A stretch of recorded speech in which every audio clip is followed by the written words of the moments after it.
అందరికీ నమస్తే.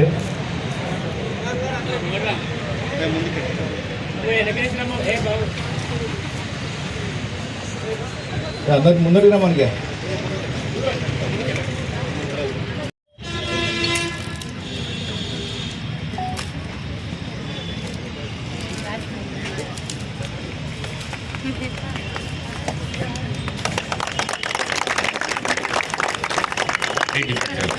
హెల్మెట్ గురించి drunk and drive 3 different types hold చేయమని పట్టుకొని పెట్టేటప్పుడు 1 టైప్ తీసారి సీన్ చేతి పట్టు.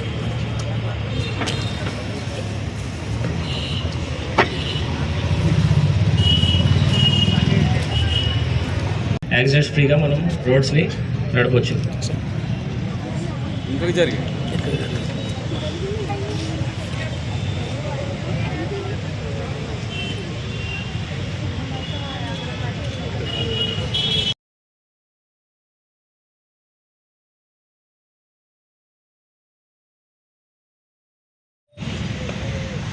ఆటో డ్రైవర్లు, విద్యార్థులు కాదు సిరిసిల్ల మిత్రులందరికీ కూడా నమస్తే. రాష్ట్ర ప్రభుత్వం మన డీజీ గారు ఒక ప్రతిష్టాత్మకంగా ఈ కార్యక్రమాన్ని అరైవ్ అలైవ్ అనే కార్యక్రమాన్ని రూపొందించడం జరిగింది. చాలామంది మనం చూస్తూ ఉంటాం, ఒకప్పుడు ఎవరైనా ఒక మనిషి చనిపోతేనో ఎవరికైనా దెబ్బలు తాకుతానో అయ్యో పాపం అని పోయేటోళ్ళు, చూసేటోళ్ళు, చూసిన తర్వాత ఇట్లా జరగకుండా ఉండాల్సి ఉండని అనుకునేటోళ్ళు. ఇప్పుడు మన పక్క నుంచి మనిషి చచ్చిపోయినా కూడా మనం పట్టించుకోవట్లేదు. అంత ఇన్సెన్సిటివ్, అంటే మన తోలు మందమైపోయింది ఎవరికైనా కూడా. అంటే నువ్వు ఒక్కనివే కాదా, అంటే అందరి పరిస్థితి అట్నే అయిపోయింది.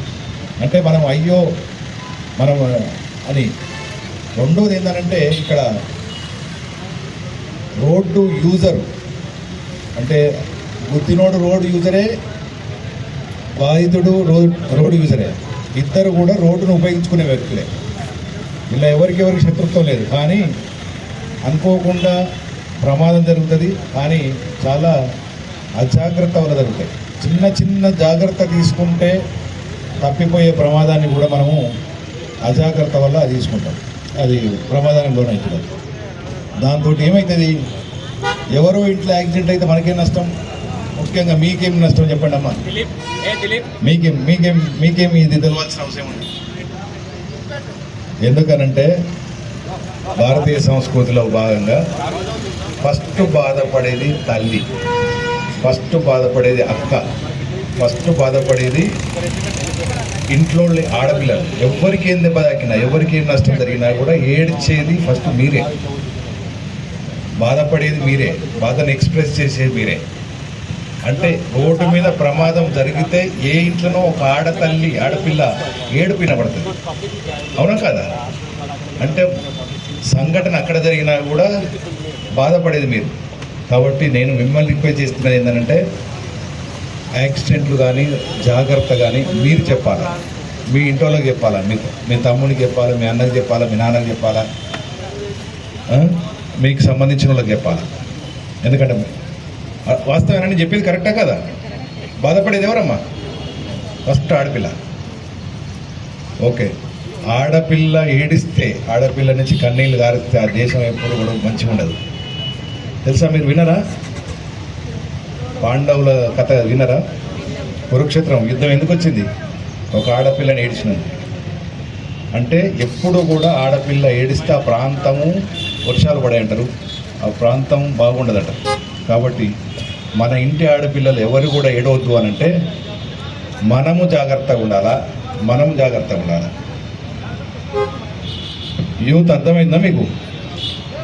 మీరు అంటే మీ కుటుంబంలో మీరు ఒక్కలే కాదు, మనం అంటే నేను ఒక్కరిని కాదు, నా వెనక నా తల్లి ఉన్నది, నా అక్క ఉన్నది, నా చెల్లె ఉన్నది, తర్వాత నా భార్య ఉన్నది, నా బిడ్డ ఉన్నది.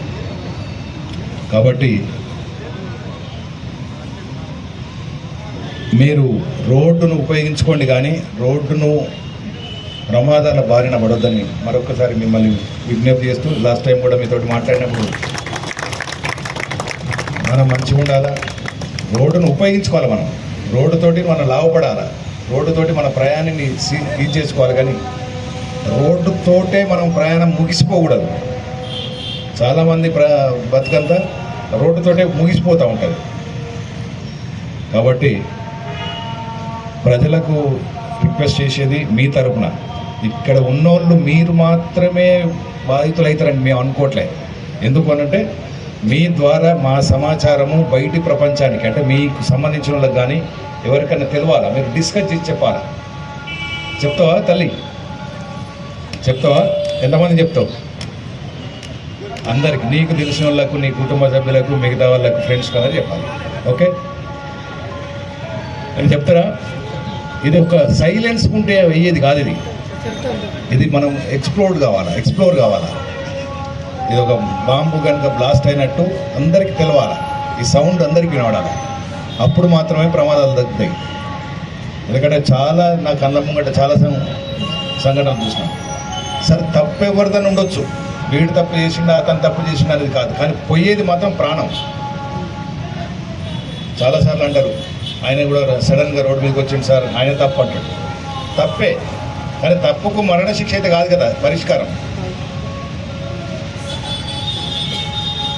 చిన్న తప్పుకు మరణశిక్ష చేయడం అనేది మన పరిష్కారం కాదు. కాబట్టి వెహికల్స్ ఉపయోగించుకున్న వాళ్ళందరూ కూడా వాళ్ళ ప్రాణాన్ని, మిగతా వాళ్ళ ప్రాణాన్ని దృష్టిలో పెట్టుకొని నాకేం కావద్దు, అవతలకేం కావద్దు, ఇది ఒక నినాదం. నాకేం కావద్దు, అవతలకి ఏం కావద్దు అనే నినాదం మీద మనం బయటికి వెళ్ళాలి. అది దాని ఉద్దేశము అలైవ్ అరైవ్, అంటే నాకేం కావద్దు, బతికి రావాలి. ఓకే, ఇట్లాంటి మంచి కార్యక్రమానికి మీరందరూ వచ్చి మాకు సహకరించి మాతోటి పనిచేయడానికి సిద్ధమైనందుకు మీ అందరికీ మరొకసారి శిరస్సు నమస్కారం. Thank you.